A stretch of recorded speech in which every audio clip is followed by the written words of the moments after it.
নমস্কার সবাইকে। বিথি পাঠশালা ইউটিউব চ্যানেলে সবাইকে অনেক অনেক স্বাগত। চলছে আমাদের নতুন গল্প, সুচিত্রা ভট্টাচার্যের লেখা একটি গল্প, দুই নারী। তবে আজকে গল্প শুরু করার আগে আমার চ্যানেলে যারা নতুন তারা চ্যানেলটিকে অবশ্যই সাবস্ক্রাইব করে ভিডিওগুলিকে লাইক করে দেবেন, ভালো লাগলে বন্ধুদের সঙ্গে শেয়ার করবেন এবং পাশে থাকা বেল আইকনটি অবশ্যই ক্লিক করবেন। শুরু করছি কালকের পরবর্তী অংশ থেকে। তন্দ্রা কথা দেয়নি, ভাষা ভাষা দু চোখ ফিরিয়ে রেখেছিল অন্যদিকে। অতসী তখন মরিয়া, সব কিছু তখন যে ভেসে যেতে বসেছে। সুখ, শান্তি, স্বামী, সংসার, ছেলে মেয়ে, স্বপ্ন, প্রেম, সব সব কিছু। দেখো, তোমার এখনও বয়স আছে, তুমি দেখতেও সুন্দরী, ইচ্ছে করলে এখনও একটা ভালো ছেলে দেখে বিয়ে করতে পারো। কেন মিছিমিছি একজন বিবাহিত লোকের জন্য নিজের জীবন নষ্ট করছো তুমি? তন্দ্রা কেঁদে ফেলেছিল হু হু করে। সে কি ভয়ানক বাঁধ ভাঙা কান্না! কাঁদতে কাঁদতে শুধু বলেছিল, সে আর হয় না, আর হয় না। কেন হয় না? আমি বলতে পারবো না, আপনি তাকেই জিজ্ঞাসা করবেন। অতসী ঘুরে গিয়ে তন্দ্রার মুখোমুখি সোফাটায় বসল। তন্দ্রাও নিজেকে গুছিয়ে নিয়েছে। আমি জানি আপনি আমাকে এখনও ক্ষমা করতে পারবেন না, বিশ্বাস করুন, আমি তাকে অনেকবার বুঝিয়েছি। অতসী খর চোখে তাকালো। পুরনো কথা থাক, কি বলতে এসেছো তাড়াতাড়ি বলে ফেলো, আমার সময় নেই। তন্দ্রার গলা ডুবে এলো। মেয়েটার বিয়ে ঠিক করেছি। অতসীর মুখ ফসকে বেরিয়ে গেল, কার মেয়ে? তন্দ্রা চোখ সরিয়ে নিল অতসীর চোখ থেকে। আমার মেয়ে। ও ভালো তো, কত বড় হয়েছে সে! বলতে বলতে অতসী নিজেই মনে মনে হিসেব করে নিচ্ছিল। 15 আর 5 20, না, তার একটু কমই, বছর 19 হয়েছে এখন। তন্দ্রা বলল, ছেলেটা ভালো, একটা প্রাইভেট কোম্পানির জুনিয়র অফিসার, বৈশাখীর দিন স্থির হয়েছে। বেশ, অনেক খরচা, কিছুই জোগাড় করতে পারছি না। আপনি যদি... এতক্ষণে তন্দ্রার আসার কারণ জলের মতন পরিষ্কার। অতসী ঝপ করে উঠে দাঁড়ালো। আমি কি করতে পারি? তন্দ্রা উঠতে গিয়েও বসে পড়েছে। জানি আপনি আমাকে খুব নির্লজ্জ ভাবছেন, ভিখিরি ভাবছেন। আমার সত্যি আর কোনো উপায় নেই। কেন, তুমি এখন আর চাকরি করছো না? না, সে তো কবেই ছেড়ে দিয়েছিলাম, মেয়ে হবার পরপরই। ওই জোর করে ছাড়িয়ে দিয়েছিল। তাই নাকি নিজের তখন সমাজে মুখ দেখাবার উপায় ছিল না?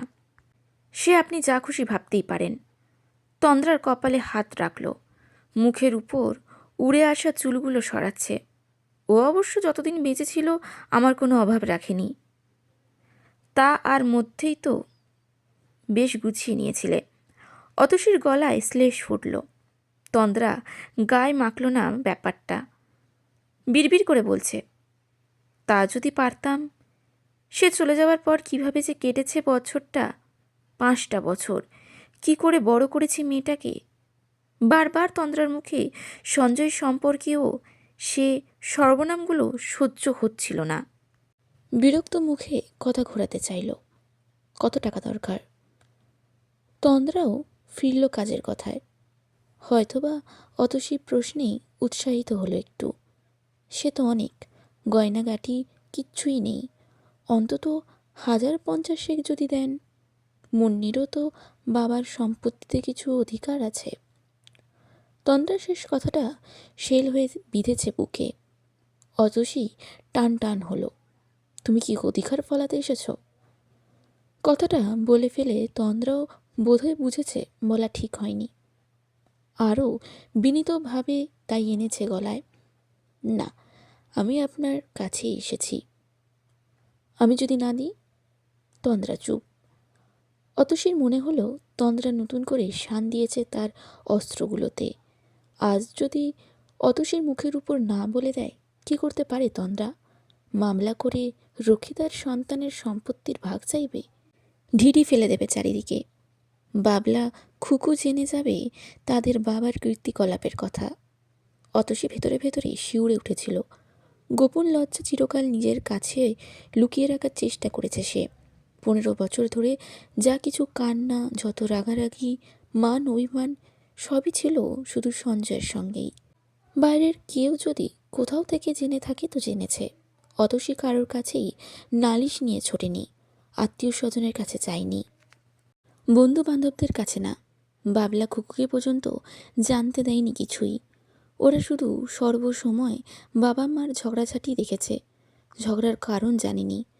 অতসীরও জানায়নি, চায়নি বাবলা খুকু কখনো অশ্রদ্ধার চোখে দেখুক তাদের বাবাকে। আজ যদি তন্দ্রা তন্দ্রা অবশ্য সে ধরনের প্রসঙ্গ আনল না। হয়তো দাবি জানানোর মতন তেমন জুত পাচ্ছে না শরীরে। খানিকক্ষণ নীরব থেকে বলল, সেটা আপনার বিবেচনা। বাইরের রাস্তায় একটা গাড়ি এসে থেমেছে। খুকুরা এসে গেল নাকি? অতসী দ্রুত এগিয়ে গেল বাইরের খোলা দরজার দিকে। খুকুদের নয়, অন্য কারুর গাড়ি। কাকে যেন নামিয়ে দিয়ে ফিরে যাচ্ছে। ধু ধু রোদ্দুরে গাড়িটা মিলিয়ে যাওয়ার পরও অতসী তাকিয়ে রইল প্রখর রোদের দিকে।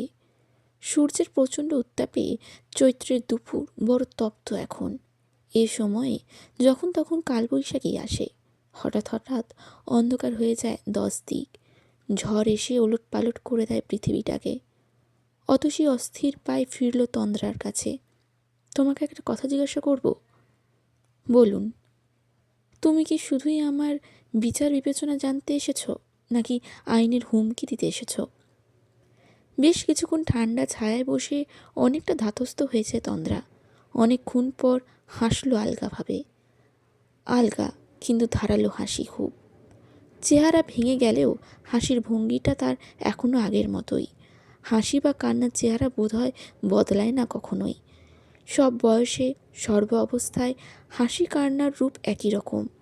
তন্দ্রার হাসি মাখা যে ছবিটা অতসীর কাছে এখনও আছে, সেই ছবির সঙ্গে এই ছবির তেমন তফাৎ নেই। ছবিটাকে আচমকাই একদিন সঞ্জয়ের জামার পকেটে আবিষ্কার করেছিল অতসী। মনে একটু খটকা লাগলেও তখনও সন্দেহের পাত্তা দেয়নি তেমন।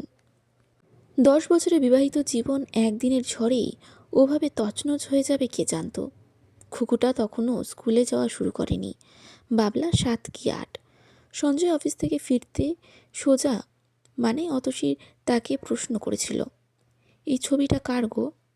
সঙ্গে সঙ্গে সঞ্জয় চমকে উঠেছে। তুমিও ছবি কোথায় পেলে? সেই মুহূর্তেই সঞ্জয়ের মুখ চোখে, সঞ্জয়ের স্বরে এমন কিছু একটা ছিল যাতে অতসীও চমকেছে। চকিতেই ছবিটাকে লুকিয়ে ফেলেছে পিছনে। তোমার শার্টের পকেটে ছিল। সঞ্জয় ভুরু জোড়া। তুমি আমার জামা প্যান্ট ঘাঁটো নাকি আজকাল? অতসী হতবাক। ঘাঁটতে যাব কেন? কাচার জন্য বার করছিলাম। ছবিটা আমায় দাও। আগে বলো, কে মেয়েটা? আমাদের অফিসে কাজে ঢুকেছে। তার ছবি তোমার পকেটে এলো কী করে? আমাকে কি তুমি জেরা করছো? না, জানতে চাইছি। আমি রেখেছি। সঞ্জয় চিরকালই একরকম স্পষ্টবাদী। নিজের গোপন অপরাধগুলোকে চিরদিন স্পষ্ট ভাষায় জানিয়ে দিতে কখনো দ্বিধা করেনি। আজকাল মাঝে মাঝে অতসীর মনে হয় এত সত্যবাদী সঞ্জয় না হলেও পারত। অতসী বহু যন্ত্রণা থেকে মুক্ত হতে পারত তাহলে। জীবনে বোধহয় কিছু কিছু নিষ্ঠুর সত্য অজানা রয়ে যাওয়াই ভালো। অতসী সোজাসুজি তাকালো তন্দ্রার দিকে। খুকুরা এসে পড়ায় আগে তন্দ্রার সঙ্গে একটা বোঝাপড়া করতে চায়।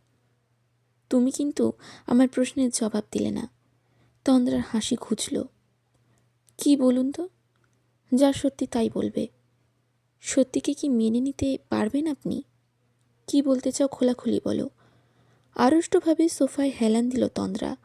মুখ উঁচু করে কয়েক সেকেন্ড পাখার বাতাস টানল বুকে।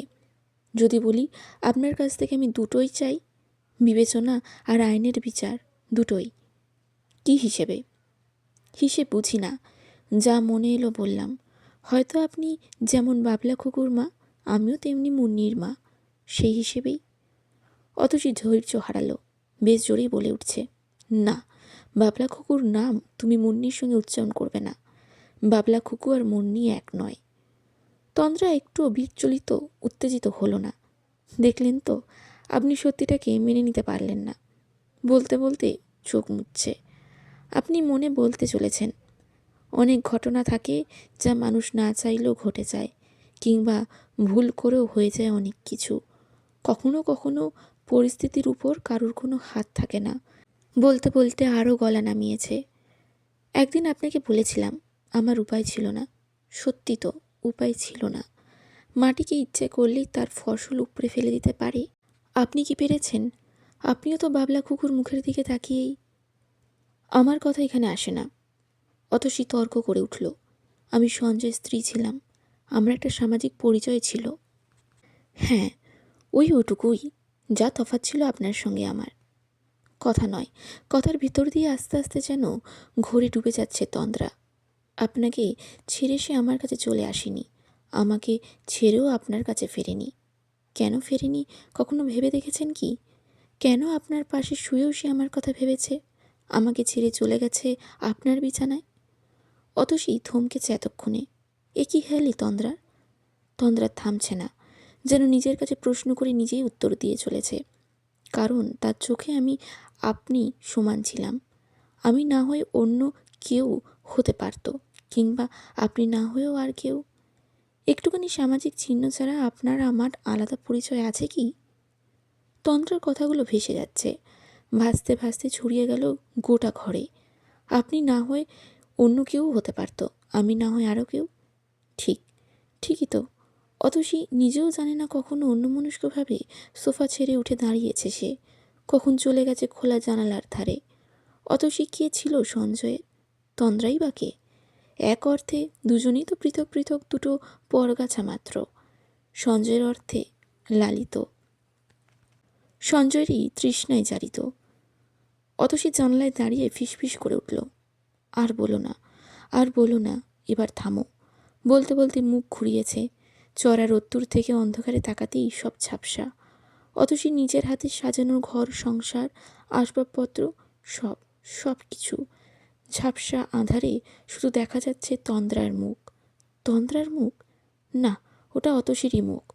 অতসী বুঝতে পারছিল না। পায়ে পায়ে আবারও কখনো ফিরে এসেছে তন্দ্রার কাছে, তন্দ্রার হাতে হাত রেখেছে। আমার খুব কষ্ট হয় জানো, আমারও। আমার মাঝে মাঝে বড় কাঁদতেও ইচ্ছে করে, আমারও।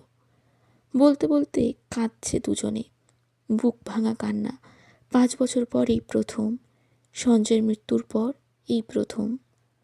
এভাবেই দুই নারী অন্তরের ছায়ায় বসে কাঁদছিল সঙ্গোপনে। কখন খুকু আর খুকুর শাশুড়ি এসে দাঁড়িয়েছে খোলা দরজায়, কেউ খেয়াল করেনি। কখন যে দুপুর গড়িয়ে গেছে তাও খেয়াল করেনি কেউ। বেলার মনে বেলা ফুরিয়ে যাচ্ছিল তাদের। শেষ হলো আমাদের গল্প, সুচিত্রা ভট্টাচার্যের লেখা একটি গল্প, দুই নারী। আজকের গল্পটি কেমন লাগলো কমেন্টে অবশ্যই জানাবেন। ভালো লাগলে লাইক করবেন, বন্ধুদের সঙ্গে শেয়ার করবেন এবং পাশে থাকা বেল আইকনটি অবশ্যই ক্লিক করবেন। নমস্কার।